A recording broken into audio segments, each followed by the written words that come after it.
Hey team, this is your Wednesday lesson. I think it's going to be October 9th, maybe. Going after area and perimeter again, and today we're going to be solving area and perimeter for rectilinear figures by decomposing them into smaller rectangles. So if you got 100% mastery yesterday, y'all will rock this today. Skill is different, but mastery components are going to be somewhat similar. So in order to identify the skill, I asked myself, what's the big idea of this lesson? And what's the line scholar thinking that'll elicit that big idea? Rectilinear figures are shapes made up of rectangles. I can find the perimeter of rectilinear shapes by adding up all the side lengths in the distance around the shape. And I can find the area of rectilinear shapes by creating smaller rectangles in order to use area formulas. Actually, I think that's pretty similar. Today, tomorrow, and every day, I can find area and perimeter of rectangles by thinking about known side lengths. This can then help me, I'm watching a Halloween movie in the background, solve for any shape. So it actually should say I can find the area or perimeter of any shape by finding area and perimeter of rectangles, and think, but yeah. Man, you have to watch my thinking process. I can find area and perimeter of any shape by finding the area and perimeter of individual rectangles. So my mastery components today are going to be pretty important. And they're all going to be paired with think about it. So I'm going to model it first in the problem. Like always, do all the things you'd normally do. But today, we're going to start by asking ourselves, we're going to start by thinking to ourselves, we can, when we're looking for area perimeter,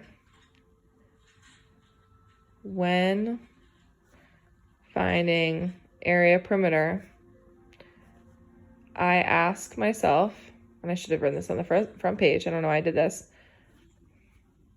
is the shape a rectangle? And I actually think I want to make a list for area. Yep, we're going to do area first. When finding area, I ask myself, is the shape a rectangle? I'll do perimeter down here because I really have no room. So I asked myself, is this a rectangle? No, it's not. It's a rectilinear shape.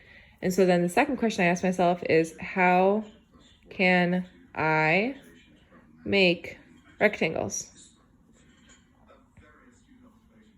Great. So then I know I can make a rectangle by breaking this like this, or I could break it across like this. Now I'm asking myself, too, what are known values? I know that the length here is 4. I am currently missing my width. I know the length here is 4. I'm still currently missing my width. I know that the length here is 7. I know the width is 5. I know the length here is 7. And I know the width here, the total width here, I'm going to say it again, the total width here is 5. Okay? What are my known values? And I'm going to talk myself through each of those parts. This is 3. I don't know why I did that. 4, how can I use knowns to find unknowns? So if I know that the total is 5, and I'm going to do this with my hand, and you should do it with a highlighter.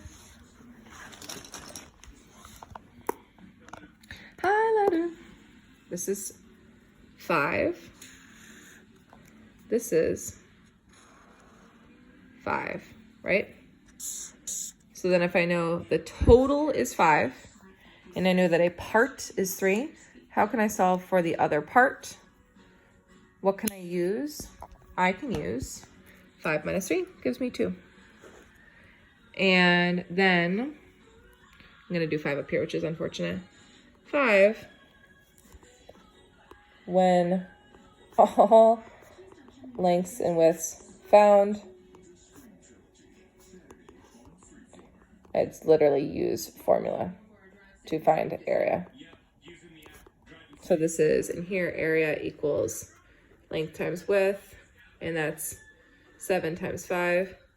Area equals length times width, and that is 4 times 2 to get 8. This is to get 35. Add all rectangular parts to find total. Or I would ask myself, if both of these are area, how could I find my total area? Add part to get whole. And that gives me 43. The sequence for perimeter is very similar. I'm going to start with when I find perimeter, I ask myself, not about the rectangles. I'm actually going to start here. What are the known values? How can I use my known values to find my unknowns? Once I find all the lengths and widths, use the formula to find perimeter, and then you don't need 6. So 3, 4, and 5 are the questions I ask myself. I talked you through your skill. These are actually your mastery components in your think about it question to elicit high level thinking for kids. Again, we're stamping the purpose aligned to the key idea. Your key idea when you launch this today is to just see, your purpose right now is to see, can scholars use the skill for area and perimeter from the day before in order to access this problem? And their biggest gap should be in being able to identify the unknown values. So sorry, I didn't model this for you, but they would say, I know that this is 7, and this is when I use a pink marker. I know that the length is 7. I know that the length is 4. So how can I find my total length here? Part plus part gives me whole. And so I can do that, or I have 4 and 7 up there because I also labeled them. But being able to say, being able to say I have knowns, I have unknowns, how can I use my knowns to access my unknowns? And it's always going to be part whole. Last year we did some cool stuff where to find length down here, we would